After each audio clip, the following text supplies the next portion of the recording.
금단의 역사 시즌 1 EP 7대본 임목대비 유패 사건 서궁에 갇힌 왕대비 오프닝 조선의 국모가 죄인이 되었습니다. 아들은 살해당하고 왕대비는 감옥에 갇혔습니다. 하지만 그녀는 포기하지 않았습니다. 어둠 속에서 5년을 버티며 복수를 꿈꿨습니다. 그리고 마침내 역사상 가장 극적인 복수를 완성했습니다. 임목대비 그녀의 처절한 생존기가 시작됩니다. 인트로. 안녕하세요 여러분. 금단의 역사 7번째 이야기에 오신 것을 환영합니다.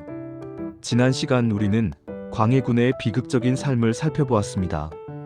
오늘은 그 이야기의 또 다른 주인공 임목대비의 이야기를 들려드리겠습니다.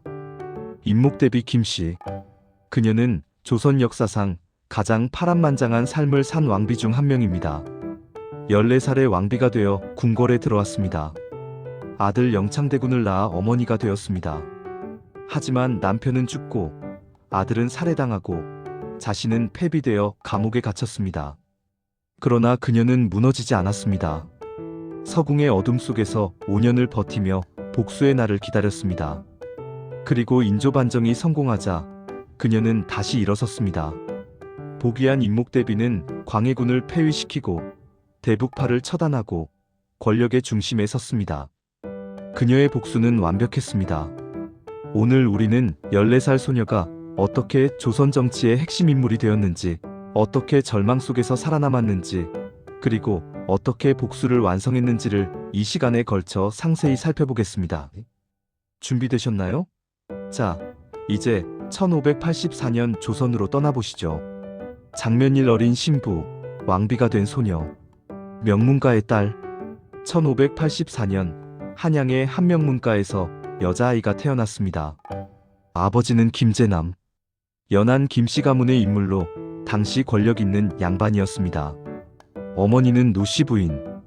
그렇게 태어난 딸이 바로 훗날 임무광후, 임목대비가 되는 김씨였습니다. 김씨는 명문가의 딸답게 좋은 교육을 받았습니다. 글을 읽고 쓰는 법을 배웠습니다. 시를 짓고 그림을 그렸습니다.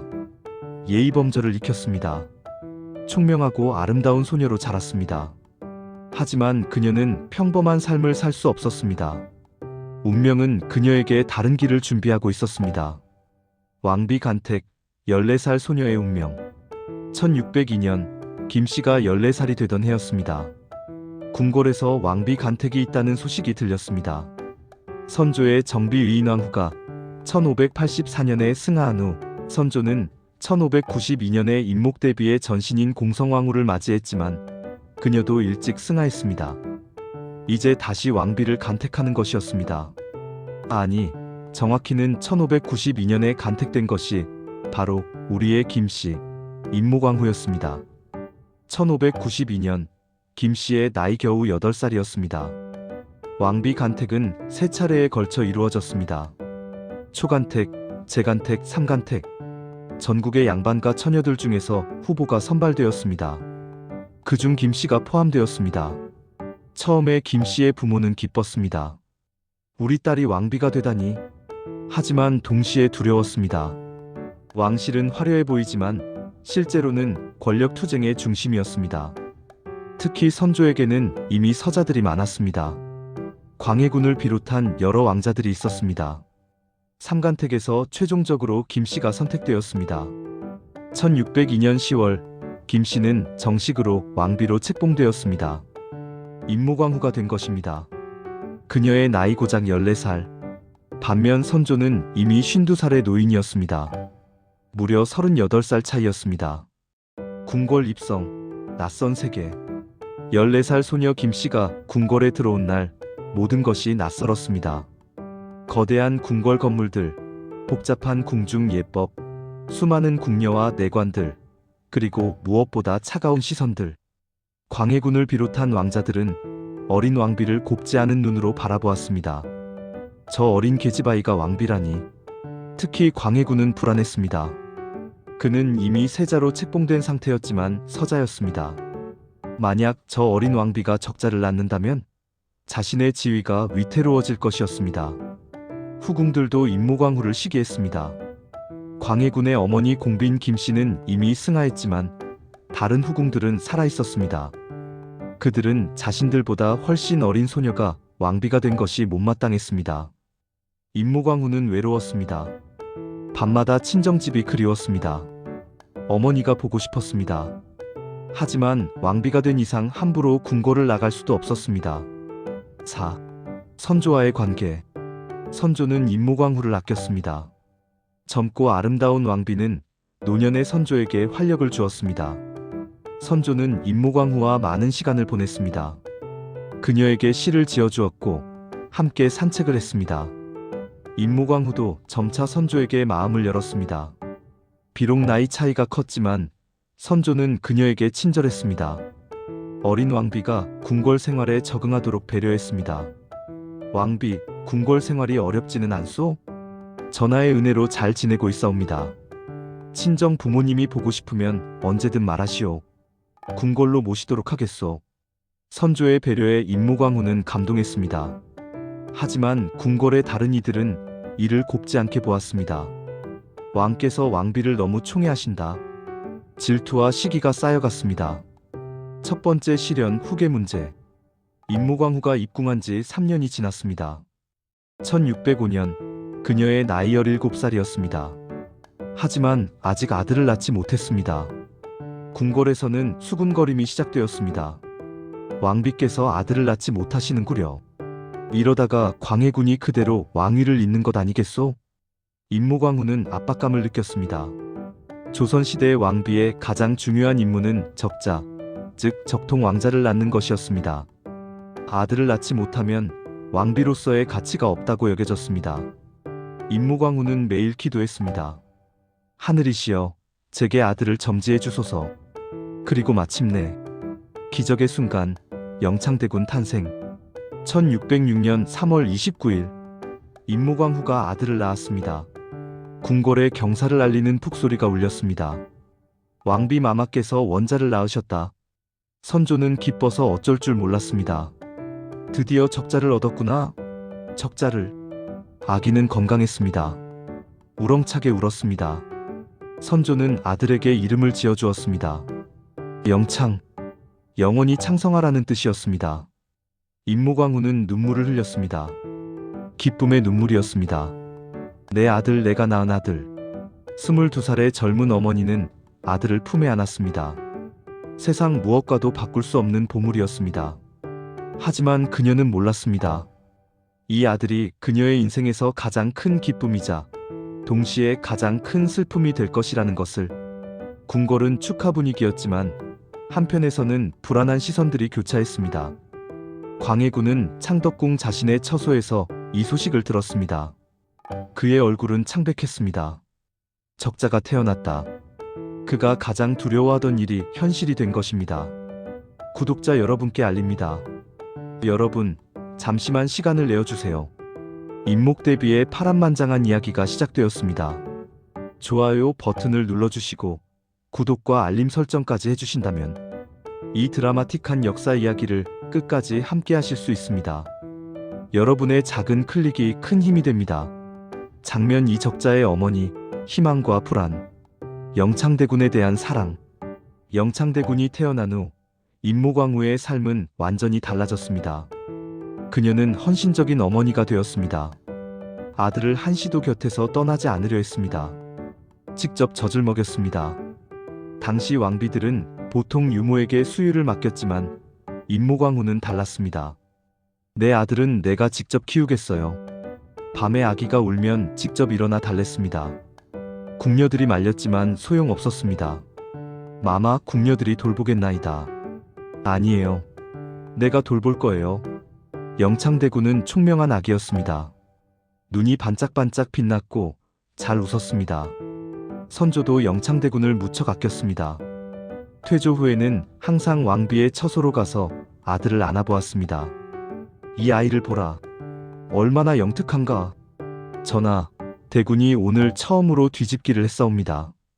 그래? 우리 영창이가?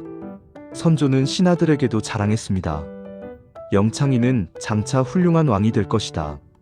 이 말을 들은 광해군의 마음은 무거웠습니다. 왕실의 분열, 영창대군이 자라면서 조정은 점점 둘로 나뉘었습니다. 한쪽은 광해군을 지지하는 세력, 주로 북인 계열이었습니다. 세자 저하께서는 임진왜란 때 분조를 이끌고 나라를 구하셨습니다. 공이 하늘에 닿습니다. 다른 쪽은 영창대군을 지지하는 세력, 서인과 남인 일부였습니다. 하지만 영창대군은 적자이십니다. 법도상 적자가 우선입니다. 임무광후는 이런 분위기를 느꼈습니다. 그녀는 불안했습니다. 조선의 법도상 적자가 서자보다 우선하지만 현실은 복잡했습니다. 광해군은 이미 세자였고 많은 신하들의 지지를 받았습니다. 어느 날 선조가 임무광후에게 말했습니다. 왕비, 걱정 마시오. 내가 영창이를 보호하겠소. 전하, 광해도 나쁜 아이는 아니오. 하지만 영창이는 적자이니 장차 왕위를 이어야 하오. 임무광후는 남편의 말에 안심했습니다. 하지만 그것은 순진한 생각이었습니다. 선조의 고민. 선조는 실제로 깊은 고민에 빠져 있었습니다. 광해군은 이미 세자였습니다. 임진왜란 때 분조를 이끌며 큰 공을 세웠습니다. 폐세자시키는 것은 명분이 없었습니다. 하지만 영창대군은 적자였습니다. 조선의 법도상 적자가 왕위를 잇는 것이 원칙이었습니다. 선조는 때때로 영창대군을 세자로 삼고 싶어 했습니다. 어느 날 경연에서 선조가 신하들에게 물었습니다. 경들은 적자와 서자 중 누가 왕위를 이어야 한다고 생각하는가? 신하들은 당황했습니다. 이것은 명백히 광해군과 영창대군 중 하나를 선택하라는 뜻이었습니다. 대북파 신하가 조심스럽게 대답했습니다. 전하, 세자 저하께서는 이미 책봉되셨고 큰 공을 세우셨나이다. 서인 신하가 반박했습니다. 하오나 적자가 있으면 적자가 우선이옵니다. 이것이 법도입니다. 선조는 한숨을 쉬었습니다. 어려운 문제로다. 불길한 예감. 1607년 영창대군이 2살이 되던 해였습니다. 임무광후는 점점 불안해졌습니다. 광해군을 지지하는 신하들의 세력이 너무 강했습니다. 그들은 공공연하게 영창대군을 견제했습니다. 적자라 한들 아직 어린아이일 뿐이다. 세자 저하의 지위는 확고하다. 임무광후는 아들을 꼭 안았습니다. 내가 지켜야 해. 무슨 일이 있어도 내 아들을 지켜야 해. 하지만 그녀는 힘이 없었습니다. 그저 왕비일 뿐 정치적 권력은 없었습니다. 친정아버지 김제남에게 편지를 보냈습니다. 아버지, 영창이가 위험합니다. 도와주세요.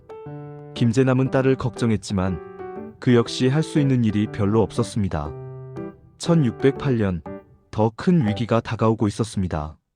잠깐, 여러분의 생각은? 여러분, 임무광후의 심정이 어땠을까요? 어린 아들을 지켜야 하는데 힘이 없는 어머니의 절박함. 댓글로 여러분의 의견을 남겨주세요. 그리고 이 영상이 도움이 되셨다면 좋아요와 구독, 알림 설정 부탁드립니다. 장면 3선조의 죽음과 공포의 시작. 1608년 2월 - 남편의 죽음. 1608년 2월 1일 선조의 건강이 급격히 악화되었습니다. 임무광후는 남편의 침전을 지켰습니다. 24살의 젊은 왕비는 남편의 손을 꼭 잡았습니다. 전하, 정신을 차리소서. 선조는 힘겹게 눈을 떴습니다. 왕비 미안하오. 무슨 말씀이십니까? 영창이를 내가 지켜주지 못할 것 같소. 전하. 선조는 광해군을 불렀습니다. 세자야. 예, 아바마마. 왕위를 잇거라 하지만 영창이를 보살펴라. 절대 해치지 말라. 광해군은 고개를 숙였습니다. 명심하겠나이다. 선조는 다시 임무광후를 보았습니다. 왕비 강하시오, 영창이를 부탁하오. 그것이 선조의 마지막 말이었습니다. 1608년 2월 2일 선조는 숨을 거두었습니다. 임무광후는 통곡했습니다. 전하, 전하. 남편을 잃은 슬픔도 있었지만 더 큰 것은 두려움이었습니다. 이제 그녀와 영창대군을 보호해줄 사람이 없었습니다. 광해군의 즉위, 악몽의 시작. 선조가 승하한 바로 그날 광해군이 왕위에 올랐습니다. 임무광후는 이제 왕대비가 되었습니다. 겨우 24살의 대비가 된 것입니다. 광해군이 임목대비를 아련했습니다. 대비마마, 소신이 부족하나 왕위를 이었나이다. 임목대비는 차갑게 대답했습니다. 선왕의 유지를 받들어 나라를 잘 다스리소서. 그리고 영창이를 보호하시오. 물론이옵니다. 아우를 잘 보살피겠나이다. 하지만 광해군의 눈빛은 진실하지 않았습니다. 임목대비는 그것을 느꼈습니다. 저 사람을 믿을 수 없다. 대북파의 위협. 광해군이 즉위하자 대북파가 조정을 장악했습니다. 이이첨, 정인웅, 한응인 이들은 강경파였습니다. 그들은 공공연하게 영창대군을 위협했습니다. 적자라 한들 왕위는 이미 정해졌다. 영창대군이 크면 반역의 명분이 될 것이다. 임목대비는 이런 소문을 들었습니다. 밤마다 잠을 이루지 못했습니다. 영창대군의 방을 계속 확인했습니다. 영창아, 괜찮니? 어디 아픈 데 없니? 3살 아이는 어머니의 불안을 느꼈습니다. 어마마마, 왜 우세요? 아니야, 영창아. 어마마마는 안 울어. 하지만 눈물이 멈추지 않았습니다. 김제남의 영모 사건. 1609년 첫 번째 충격이 왔습니다. 임목대비의 친정아버지 김제남이 영모로 고발된 것입니다. 대북파가 김제남을 체포했습니다. 김제남이 영창대군을 왕으로 옹립하려 했다. 김제남은 억울함을 호소했습니다. 아닙니다. 저는 그런 생각이 없었습니다.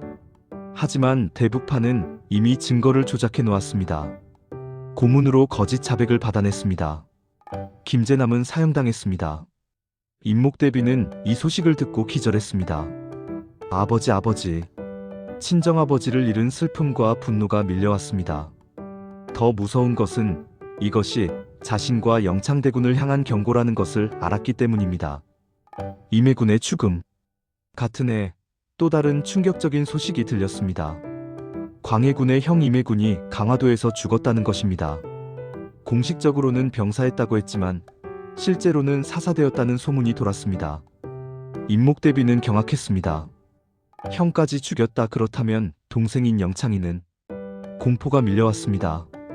그녀는 영창대군을 더욱 철저히 보호하려 했습니다. 영창아, 절대 궁궐 밖으로 나가면 안 된다. 알았지? 예, 어마마마. 그리고 낯선 사람이 주는 음식은 먹지 마라. 4살 아이에게는 너무 무거운 경고였습니다. 고립되어 가는 대비. 1610년대 초반, 임목대비는 점점 고립되어 갔습니다. 광해군은 대비를 멀리했습니다. 문안 인사도 뜸했습니다. 대북파 신하들은 대비를 무시했습니다. 임목대비의 친족들도 하나둘 제거되었습니다. 어떤 이는 유배되고 어떤 이는 처형되었습니다. 임목대비는 자신의 처소에서 영창대군과 함께 지냈습니다. 밖에 나가는 것도 두려웠습니다. 마마, 산책이라도 하시죠. 아니다.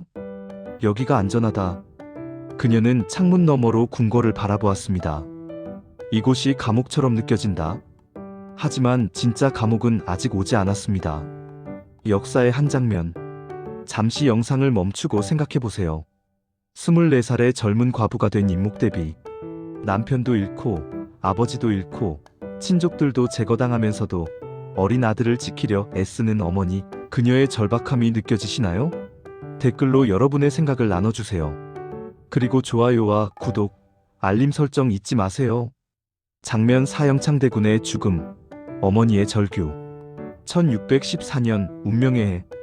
1614년 영창대군이 8살이 되던 해였습니다. 총명하고 귀여운 아이로 자랐습니다. 글을 읽고 쓸 줄 알았고 예의도 바랐습니다. 임목대비는 아들과 함께 있는 시간이 유일한 위안이었습니다. 어마마마, 제가 크면 어마마마를 지켜드릴게요. 고맙구나, 영창아. 저는 강한 사람이 될 거예요. 그래서 어마마마가 울지 않게 할 거예요. 임목대비는 아들을 꼭 안았습니다. 이 아이만큼은 지켜야 해. 하지만 운명은 잔인했습니다. 영모 고발. 1614년 봄, 대북파가 움직였습니다. 서양갑, 박치인 등이 영모로 체포되었습니다. 이들이 영창대군을 왕으로 옹립하려 했다. 고문이 시작되었습니다. 영창대군을 왕으로 만들려 했지? 아닙니다. 정직하게 말하라. 결국 거짓 자백이 나왔습니다. 이이첨은 이 자백서를 광해군에게 가져갔습니다. 전하, 영창대군이 영모의 중심에 있습니다. 광해군은 괴로워했습니다. 영창이는 아직 어린아이다. 지금은 어린아이지만 자라면 위협이 됩니다. 전하의 왕위가 위태롭습니다. 유배 명령. 광해군은 결국 명령을 내렸습니다. 영창대군을 강화도에 유배하라. 이 소식을 들은 임목대비는 광해군을 찾아갔습니다. 전하, 안 됩니다. 영창이는 아무 잘못도 없습니다. 대비마마, 이는 나라를 위한 일입니다. 무슨 나라를 위한 일이옵니까? 8살 아이가 무슨 영모를 꾸미겠습니까? 임목대비는 무릎을 꿇었습니다. 전하, 제발입니다. 영창이를 살려주소서. 제가 무릎을 꿇고 빕니다. 광해군은 고개를 돌렸습니다. 이미 결정된 일입니다. 하지만 해치지는 않을 것입니다. 다만 유배할 뿐입니다. 전하! 하지만 광해군은 물러갔습니다. 이별 영원한 작별. 1614년 6월 영창대군이 강화도로 떠나는 날이었습니다. 임목대비는 아들을 꼭 안았습니다. 영창아, 금방 돌아올 거야. 조금만 참아라. 어마마마, 저는 언제 돌아오나요? 곧 돌아올 거야. 임목대비는 눈물을 삼켰습니다. 아들 앞에서는 울 수 없었습니다. 영창아, 강하게 지내야 한다. 알았지? 예, 어마마마. 어마마마가 항상 너를 생각하고 있을 거야. 저도 어마마마를 생각할게요. 둘은 포옹했습니다. 관리들이 영창대군을 데려갔습니다. 대군, 가셔야 합니다.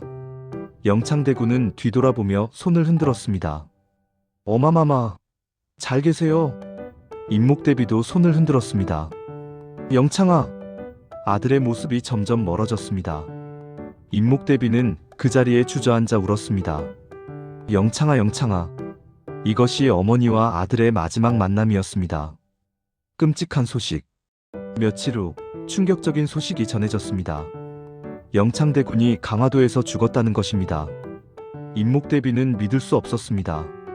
무슨 소리냐? 영창이가 죽었다고? 예, 대비마마 병으로 급작스럽게. 거짓말이다. 거짓말.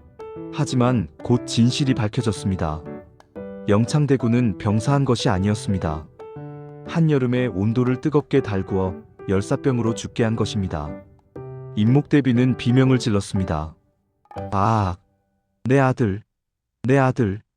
궁녀들이 달려왔습니다. 마마, 진정하소서. 하지만 임목대비는 진정할 수 없었습니다. 내 영창이 8살짜리 아이를 그렇게 잔인하게. 그녀는 바닥을 치며 울었습니다. 며칠 동안 음식을 먹지 않았습니다. 물도 마시지 않았습니다. 차라리 나도 죽겠다.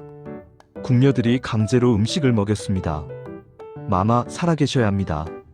대군을 위해서라도. 복수를 다짐하다. 슬픔이 지나가자 분노가 밀려왔습니다.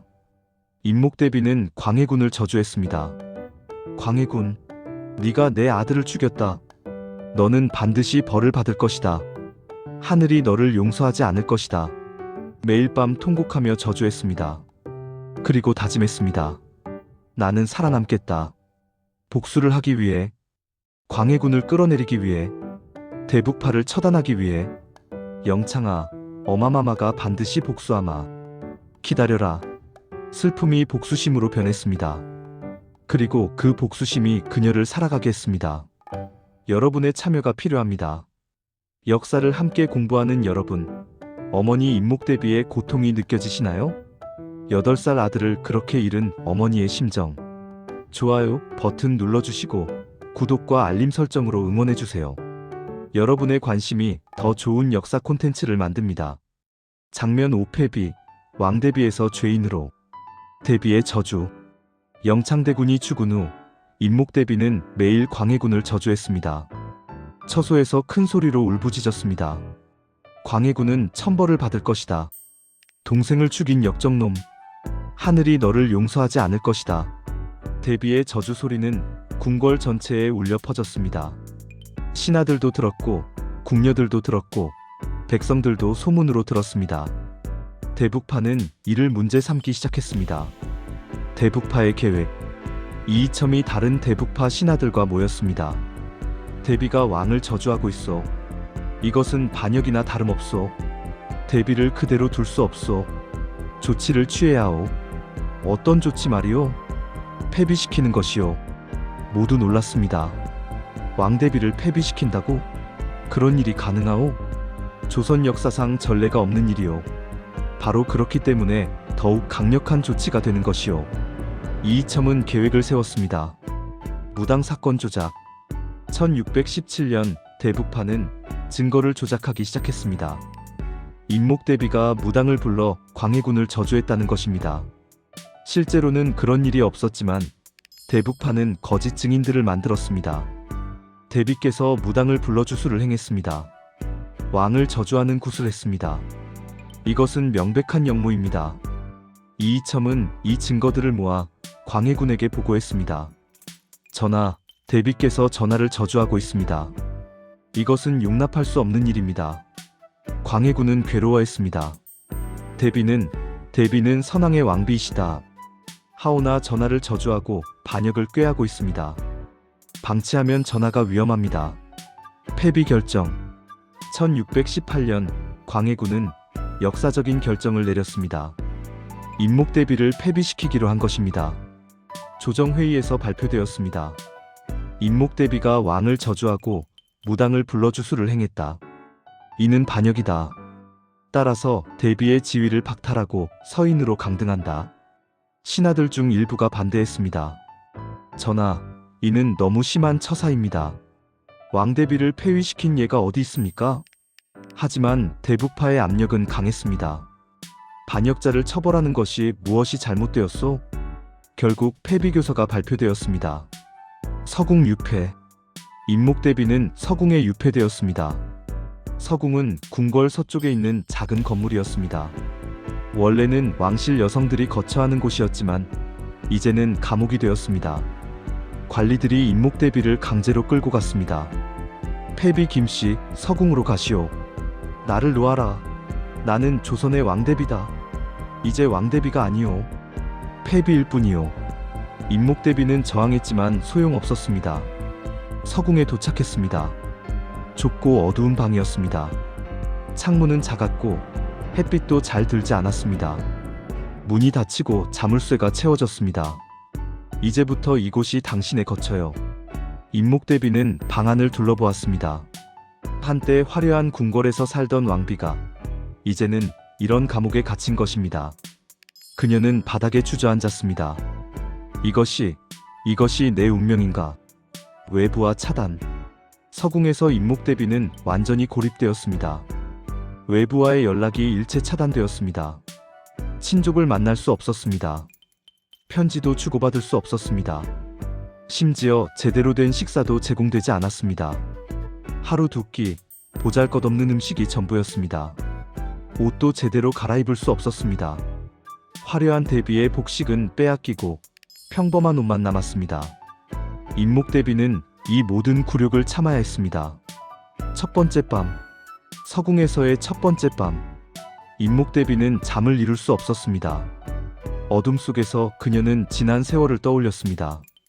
14살의 왕비가 되어 궁궐에 들어왔던 날, 영창대군을 낳았던 기쁨의 순간, 아들과 함께했던 행복한 시간들, 그리고 아들의 죽음. 눈물이 흘러내렸습니다. 영창아, 어마마마가 미안하다. 너를 지켜주지 못해서. 하지만 곧 눈물을 닦았습니다. 아니다. 우는 것은 이제 그만. 나는 살아남아야 한다. 복수를 해야 한다. 광해군, 이이첨, 대북파. 너희들을 반드시 끌어내리겠다. 그때까지 나는 살아남겠다. 결심이 그녀를 지탱했습니다. 역사의 평가. 임목대비 폐비 사건은 조선 역사상 유례없는 일이었습니다. 왕대비를 폐위시킨 것은 전례가 없었습니다. 이 사건으로 광해군과 대북파에 대한 백성들의 분노는 극에 달했습니다. 여러분은 어떻게 생각하시나요? 댓글로 의견 남겨주시고 좋아요와 구독 부탁드립니다. 장면 6. 서궁의 어둠. 5년간의 유폐 생활. 감옥 같은 일상. 서궁에서 임목대비의 하루는 단조로웠습니다. 아침에 눈을 뜨면 좁은 방의 천장이 보였습니다. 작은 창문으로 조금의 햇빛이 들어왔습니다. 간수가 아침 식사를 가져왔습니다. 식사요. 냉랭한 목소리였습니다. 존대도 하지 않았습니다. 한때 왕대비였던 그녀를 이제는 죄인 취급했습니다. 식사는 보잘것없었습니다. 찬밥에 김치, 그리고 물. 임목대비는 이것을 먹어야 했습니다. 처음에는 먹기 힘들었습니다. 왕비 시절에는 온갖 진수성찬을 먹었는데 이제는 이런 음식을. 하지만 곧 익숙해졌습니다. 살아남기 위해서는 먹어야 했습니다. 고독과의 싸움. 서궁에서 가장 힘든 것은 고독이었습니다. 임목대비는 하루 종일 혼자였습니다. 대화할 사람이 없었습니다. 간수들은 필요한 말만 했고 그마저도 냉담했습니다. 처음 몇 주는 미칠 것 같았습니다. 누구든 좋으니 말을 걸어줘 제발. 하지만 아무도 대답하지 않았습니다. 임목대비는 혼잣말을 하기 시작했습니다. 영창아, 어마마마가 여기 있단다. 잘 지내고 있니? 오늘 날씨가 좋구나. 네가 좋아하던 날씨야. 혼자 대화하며 정신을 유지했습니다. 기도와 명상. 임목대비는 기도로 시간을 보냈습니다. 불교 신자였던 그녀는 매일 불경을 외웠습니다. 나무아미타불 나무아미타불. 기도하는 동안만큼은 마음이 평온해졌습니다. 또한 명상을 했습니다. 눈을 감고 가만히 앉아 호흡에 집중했습니다. 과거의 아픈 기억들을 떠올리고 또 내려놓으려 했습니다. 집착을 버려야 한다. 분노를 버려야 한다. 하지만 쉽지 않았습니다. 아들을 죽인 광해군에 대한 증오는 쉽게 사라지지 않았습니다. 아니다. 복수는 해야 한다. 그들을 용서할 수 없다. 기도와 복수심 사이에서 임목대비는 흔들렸습니다. 계절의 변화. 서궁의 작은 창문으로 계절의 변화를 느꼈습니다. 봄이 오면 새소리가 들렸습니다. 저 새들은 자유롭구나 나와는 다르게. 여름이 오면 더웠습니다. 좁은 방은 찜통 같았습니다. 환기도 제대로 되지 않았습니다. 땀을 흘리며 밤을 지새웠습니다. 가을이 오면 쓸쓸했습니다. 낙엽이 지는 소리가 들렸습니다. 내 인생도 저 낙엽처럼 떨어지는구나. 겨울이 오면 추웠습니다. 난방도 제대로 되지 않았습니다. 얇은 이불 하나로 추위를 견뎌야 했습니다. 추워, 너무 추워. 떨면서 밤을 보냈습니다. 이렇게 계절이 바뀌고 또 바뀌었습니다. 건강의 악화. 시간이 지나면서 임목대비의 건강이 나빠졌습니다. 제대로 된 음식을 먹지 못해 체력이 약해졌습니다. 햇빛을 제대로 못 받아 안색이 창백해졌습니다. 운동을 할 수 없어 몸이 쇠약해졌습니다. 어느 날 심하게 아팠습니다. 아파. 간수를 불렀습니다. 저기 의원을 불러주시오. 아픕니다. 하지만 간수는 냉담했습니다. 패비에게 의원을 부를 수 없소. 제발 정말 아픕니다. 참으시오. 간수는 가버렸습니다. 임목대비는 혼자 고통을 견뎌야 했습니다. 며칠을 앓다가 겨우 회복되었습니다. 이렇게 죽을 수는 없다. 복수를 하기 전에는. 외부 소식. 가끔씩 외부 소식이 들려왔습니다. 친절한 궁녀가 몰래 소문을 전해주기도 했습니다. 마마, 밖에서는 광해군에 대한 백성들의 불만이 크다고 합니다. 정말인가? 예, 경복궁 공사로 백성들이 고통받고 있고 대북파의 횡포가 심하다고 합니다. 이 소식을 들으며 임목대비는 희망을 가졌습니다. 백성들이 광해군을 미워한다면 언젠가 변화가 올 것이다. 또 다른 날 다른 소식이 들렸습니다. 마마, 서인과 남인들이 광해군을 싫어한다고 합니다. 그들이? 예, 언젠가 반정을 일으킬지도 모른다는 소문이 있습니다. 반정, 그렇다. 중종 반정처럼 언젠가 광해군도 폐위될 수 있다. 임목대비는 그날을 기다렸습니다. 시간의 흐름. 1618년, 1619년, 1620년, 1621년, 1622년. 해가 바뀌어도 임목대비의 상황은 변하지 않았습니다. 여전히 서궁에 갇혀 있었습니다. 하지만 그녀는 포기하지 않았습니다. 매일 아침 일어나서 스스로에게 말했습니다. 오늘도 살아남았다. 하루를 더 버텼다. 광해군, 너보다 내가 더 오래 살 것이다. 내가 너의 몰락을 보고야 말겠다. 이 집념이 그녀를 지탱했습니다. 1623년이 되었습니다. 임목대비는 39살이 되었습니다. 서궁에 유폐된 지 5년째였습니다. 그리고 마침내 변화의 날이 다가오고 있었습니다. 잠깐, 여러분의 생각은?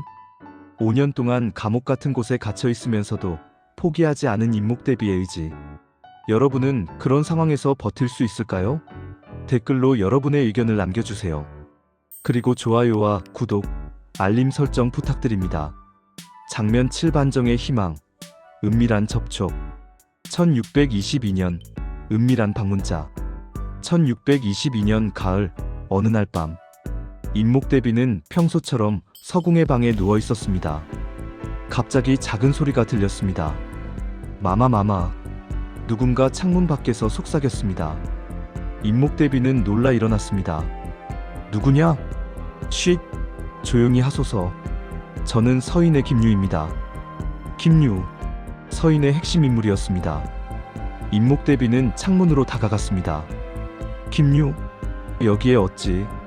마마, 말씀드릴 것이 있어 왔습니다. 무슨 말을? 반정을 준비하고 있습니다. 임목대비의 심장이 뛰었습니다. 반정이라고? 예, 광해군을 폐위시키고 새로운 왕을 옹립하려 합니다. 누구를? 능양군입니다. 능양군은 선조의 손자, 즉 임목대비에게는 손아래의 동서벌이었습니다. 그런데 왜 나를 찾아왔는가? 마마의 명분이 필요합니다. 마마께서 광해군에게 당한 억울함이 반정의 정당성을 높여줍니다. 임목대비는 잠시 생각했습니다. 내가 무엇을 하면 되는가? 지금은 참고 기다리소서. 때가 되면 마마를 모시러 오겠습니다. 알겠다. 기다리마. 김유는 조용히 사라졌습니다. 임목대비는 가슴이 벅찼습니다. 드디어 그날이 오는구나.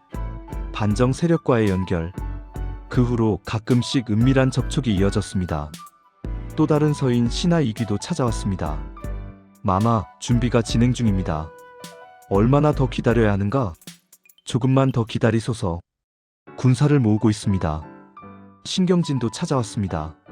마마, 능양군께서 마마를 염려하고 계십니다. 고맙구나. 전해다오. 내가 끝까지 버티고 있다고. 이런 접촉들이 임목대비에게 희망을 주었습니다. 나는 혼자가 아니구나. 밖에서 사람들이 나를 기억하고 있구나. 마지막 겨울. 1623년 1월. 서궁의 겨울은 유난히 추웠습니다. 임목대비는 얇은 이불을 덮고 떨었습니다. 추워, 정말 추워. 하지만 이제 희망이 있었습니다. 조금만 더 버티면 된다. 조금만 더. 매일 밤 기도했습니다. 하늘이시여, 반정이 성공하게 해주소서. 영창아, 어마마마가 곧 복수를 할 것이다. 조금만 기다려라. 2월이 되었습니다. 여전히 추웠지만 봄의 기운이 느껴지기 시작했습니다. 곧이다. 곧 변화가 올 것이다. 3월 12일 밤. 1623년 3월 12일 밤. 서궁에서 임목대비는 이상한 소란을 들었습니다. 멀리서 함성 소리가 들렸습니다. 무슨 소리지? 창문으로 다가가 귀를 기울였습니다. 능양군을 왕으로 모신다. 광해군을 폐위하라. 반정이 시작된 것입니다. 임목대비의 심장이 격렬하게 뛰었습니다. 드디어. 그녀는 무릎을 꿇고 기도했습니다. 하늘이시여, 감사합니다. 감사합니다. 밤새 소란이 계속되었습니다. 임목대비는 한숨도 자지 못했습니다. 성공할까? 실패하면 어쩌지? 불안과 기대가 교차했습니다. 3월 13일, 광해군 도주. 다음날 아침 소식이 들렸습니다. 광해군이 도망쳤다. 반정군이 궁궐을 장악했다. 임목대비는 웃었습니다. 5년 만에 처음으로 진심으로 웃었습니다. 그래, 도망쳤구나. 비겁하게 도망쳤구나. 기쁨의 눈물이 흘러내렸습니다. 3월 14일, 해방의 순간. 3월 14일 오전. 서궁의 문이 열렸습니다. 이번에는 간수가 아니었습니다. 서인 신하들이었습니다. 김유, 이귀, 신경진이 들어왔습니다. 그들은 임목대비 앞에 무릎을 꿇었습니다. 대비마마 모시러 왔나이다. 임목대비는 눈물을 흘렸습니다. 경들경들이 마마 이제 나오셔도 됩니다. 광해군은 폐위되었습니다. 임목대비는 천천히 일어섰습니다. 5년 만에 서궁을 나서는 것입니다. 문 밖으로 나가자 햇빛이 쏟아졌습니다. 너무 밝아서 눈을 뜰 수 없었습니다. 아, 햇빛. 5년 동안 제대로 보지 못한 햇빛이었습니다. 마마, 대전으로 가시죠. 임목대비는 비틀거리며 걸었습니다. 5년 동안 제대로 걷지 못해 다리에 힘이 없었습니다. 신하들이 부축했습니다. 마마, 천천히 가시죠. 대전으로 가는 길. 궁녀들과 내관들이 줄지어 절을 했습니다. 대비마마, 천세. 임목대비는 꿈을 꾸는 것 같았습니다. 이것이 현실인가? 정말 내가 나온 것인가? 역사의 한 장면. 5년간의 유폐 생활을 끝내고 드디어 자유를 얻은 임목대비. 그 순간의 감격이 어땠을까요? 절망 속에서도 포기하지 않고 버틴 그녀의 의지가 결국 승리한 것입니다. 좋아요와 구독으로 응원해주세요. 장면 8 보기와 복수. 대전에서의 재회. 임목대비가 대전에 도착했습니다. 그곳에는 이미 능양군이 있었습니다. 아니, 이제는 능양군이 아니었습니다. 조선의 16대 왕 인조였습니다. 인조가 임목대비를 맞이했습니다. 대비마마, 오래 고생하셨습니다. 임목대비는 인조를 보았습니다. 28세의 젊은 왕이었습니다. 능하니 전하. 마마, 이제 편히 쉬소서. 모든 것이 끝났습니다. 고맙소이다. 임목대비는 감격의 눈물을 흘렸습니다. 폐비교서 취소. 인조는 즉시 조치를 취했습니다. 임목대비의 폐비교서를 취소한다. 대비마마는 다시 정식 왕대비의 지위를 회복하신다. 신하들이 환호했습니다. 성은이 망극하옵니다. 임목대비는 다시 왕대비가 되었습니다. 5년 만에 명예를 회복한 것입니다. 또한 인조는 선포했습니다. 광해군의 폐비 결정은 부당했다. 광해군은 왕대비를 억울하게 유폐시킨 죄로 폐위한다. 광해군 앞에 선 임목대비. 며칠 후 폐위된 광해군이 임목대비 앞에 끌려왔습니다. 광해군은 초라한 모습이었습니다. 왕복을 벗고 평민옷을 입고 있었습니다. 임목대비는 광해군을 내려다보았습니다. 한때 그녀를 서궁에 가둔 왕이 이제는 그녀 앞에 무릎 꿇고 있었습니다. 광해군. 차갑고 냉정한 목소리였습니다. 광해군은 고개를 들지 못했습니다. 네가 내 아들을 죽였지. 네가 나를 서궁에 가뒀지. 이제 무슨 할 말이 있느냐? 광해군은 떨리는 목소리로 말했습니다. 소신은 나라를 위해. 나라를 위해? 임목대비의 목소리가 높아졌습니다. 8살 아이를 죽이는 것이 나라를 위한 것이냐? 왕대비를 가두는 것이 나라를 위한 것이냐? 임목대비는 깊은 숨을 쉬었습니다. 내게 벌을 내리고 싶다. 당장 죽이고 싶다. 광해군은 몸을 떨었습니다. 하지만 그것은 선왕께 불효가 될 것이다. 선왕의 아들이기 때문이다. 임목대비는 판결을 내렸습니다. 강화도에 유배시킨다. 평생 그곳에서 내 죄를 뉘우쳐라. 광해군은 끌려갔습니다. 임목대비는 그 모습을 지켜보았습니다. 영창아, 봤니? 어마마마가 복수했단다. 대북파 처단. 임목대비의 복수는 거기서 끝나지 않았습니다. 대북파를 처단하기 시작했습니다. 이이첨을 잡아들였습니다. 이이첨, 네가 내 아들을 죽였지. 이이첨은 부들부들 떨었습니다. 대비마마, 용서해 주소서. 용서? 네가 영창이에게 용서를 구했느냐? 이이첨은 사형당했습니다. 정인홍도 처형되었습니다. 그는 너무 늙어서 이미 죽기 직전이었지만 그래도 사형을 집행했습니다. 한응인도 처형되었습니다. 직접 영창대군을 죽게 한 자였습니다. 대북파의 주요 인물들이 차례로 처단되었습니다. 임목대비는 이 모든 과정을 지켜보았습니다. 냉정하고 단호했습니다. 영창아, 어마마마가 약속을 지켰단다. 권력의 중심에 서다. 인조 반정 후 임목대비는 조선 정치의 중심에 섰습니다. 젊은 인조는 대비를 존경하고 의지했습니다. 대비마마, 이 일을 어찌 처리하면 좋겠습니까? 전하께서 잘 판단하시면 됩니다. 하지만 제 생각은 임목대비는 정치에 관여하기 시작했습니다. 서인들도 대비를 지지했습니다. 대비가 있었기에 반정이 성공할 수 있었다고 생각했습니다. 임목대비는 이제 단순한 왕대비가 아니었습니다. 조선을 움직이는 권력자였습니다. 5년 전 서궁에 갇혀있던 그 초라한 모습은 사라졌습니다. 이제 그녀는 위엄있는 대비였습니다. 영창대군 추모. 임목대비는 아들 영창대군을 위한 추모 제사를 지냈습니다. 제단을 차리고 제사상을 차렸습니다. 영창아, 어마마마가 왔단다. 눈물이 흘러내렸습니다. 네가 죽은 지 9년이 되었구나. 어마마마는 매일 너를 생각했단다. 복수했단다. 너를 죽인 자들을 모두 처단했단다. 이제 편히 쉬어라, 내 아들아. 임목대비는 제단 앞에 엎드려 울었습니다. 비통한 울음소리가 울려 퍼졌습니다. 9년 동안 참았던 슬픔이 터져나왔습니다. 여러분의 참여가 필요합니다. 임목대비의 복수는 완벽했습니다. 하지만 그 복수가 그녀에게 진정한 평화를 가져다 주었을까요? 아들을 잃은 슬픔은 복수로 치유될 수 있을까요? 댓글로 여러분의 생각을 나눠주세요. 그리고 좋아요와 구독 부탁드립니다. 장면 9대비의 말년과 유산. 1623년 이후의 삶. 인조 반정 이후 임목대비는 약 9년을 더 살았습니다. 복위 후 그녀의 삶은 안정되었습니다. 왕대비로서의 지위를 회복했고 정치적으로도 영향력이 있었습니다. 하지만 진정한 행복을 느꼈을까요? 아들은 돌아오지 않았습니다. 영창대군은 영원히 사라졌습니다. 임목대비는 종종 혼자 아들을 그리워했습니다. 영창아, 네가 살아있었다면, 만약 영창대군이 살아있었다면 그는 왕이 되었을까요? 아니면 인조가 왕이 된 마당에 또 다른 갈등이 생겼을까요? 임목대비는 이런 생각을 하며 복잡한 심정이었습니다. 정묘호란, 또 다른 시련.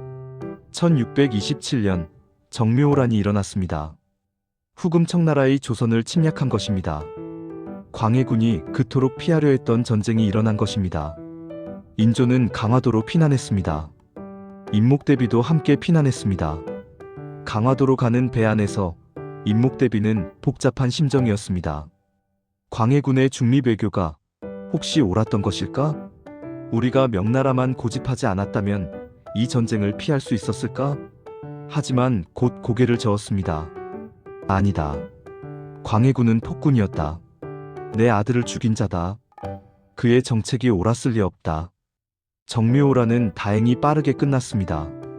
후금과 화친을 맺었습니다. 하지만 이것은 더 큰 전쟁의 전조였습니다. 병자호란의 예감. 1630년대 초반 긴장이 고조되었습니다. 후금이 청나라로 국호를 바꾸고 더욱 강성해졌습니다. 조선에 대한 압박도 강해졌습니다. 신하들 사이에서 논쟁이 벌어졌습니다. 청나라와 화친해야 합니다. 안 됩니다.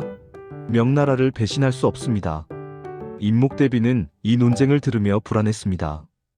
또 전쟁이 일어나는 것은 아닐까? 하지만 그녀는 이미 늙었습니다. 예전처럼 정치에 깊이 관여할 힘이 없었습니다. 1632년 죽음을 앞두고 1632년 임목대비는 병상에 누웠습니다. 그녀의 나이 48세. 당시로서는 결코 젊은 나이가 아니었습니다. 오랜 고생으로 몸이 쇠약해졌습니다. 인조가 문안을 왔습니다. 대비마마, 쾌차하소서. 고맙구나, 전하. 마마께서 안 계시면 어찌합니까? 더 오래 사셔야 합니다. 임목대비는 고개를 저었습니다. 나는 이제 충분히 살았다. 마마, 전하, 부탁이 있다. 말씀하소서. 영창이를 잊지 말아다오. 잊지 않겠습니다. 그리고 나라를 잘 다스려다오. 백성을 사랑해다오. 명심하겠습니다. 임목대비는 미소 지었습니다. 마지막 톡백. 혼자 있을 때 임목대비는 자신의 인생을 돌아보았습니다. 나는 행복했던 적이 있었을까? 14살의 왕비가 되어 궁궐에 들어왔을 때, 영창대군을 낳았을 때, 그때는 행복했습니다.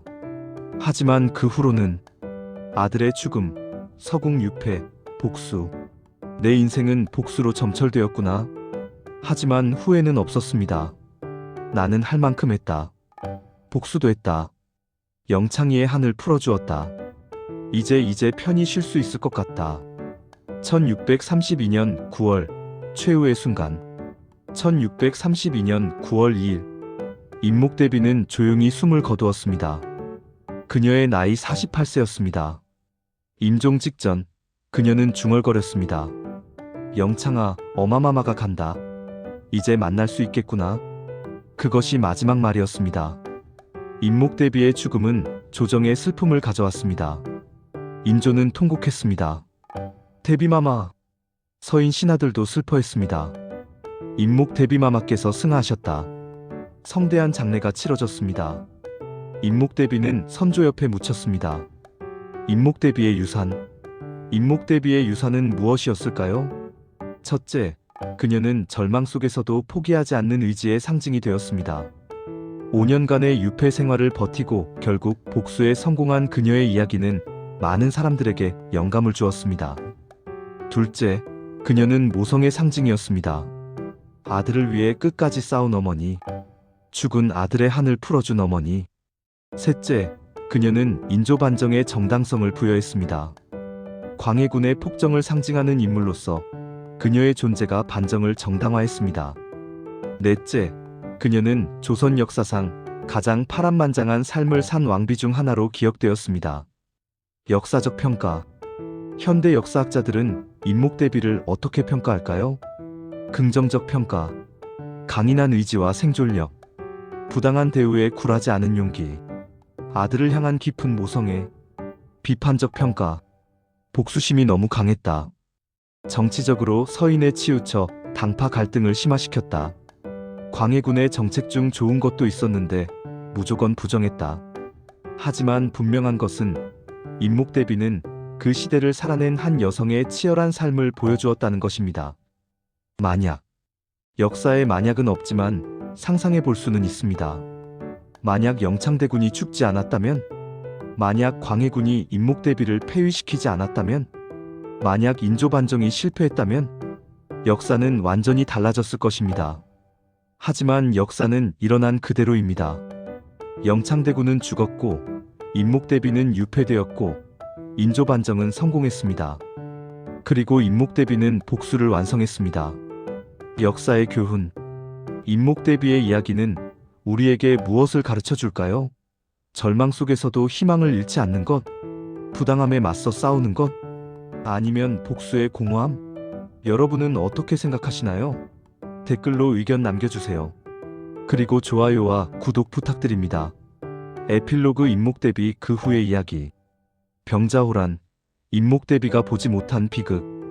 임목대비가 죽은 지 4년 후인 1636년 병자호란이 일어났습니다. 청나라가 대대적으로 조선을 침략했습니다. 인조는 남한산성에 포위되어 47일 동안 농성했습니다.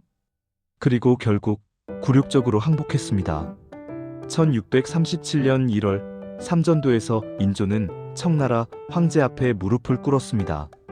3번 절하고 9번 머리를 조아리는 305고 두례를 해야 했습니다. 조선 역사상 가장 치욕적인 순간이었습니다. 만약 임목대비가 살아있었다면 이 광경을 어떻게 받아들였을까요?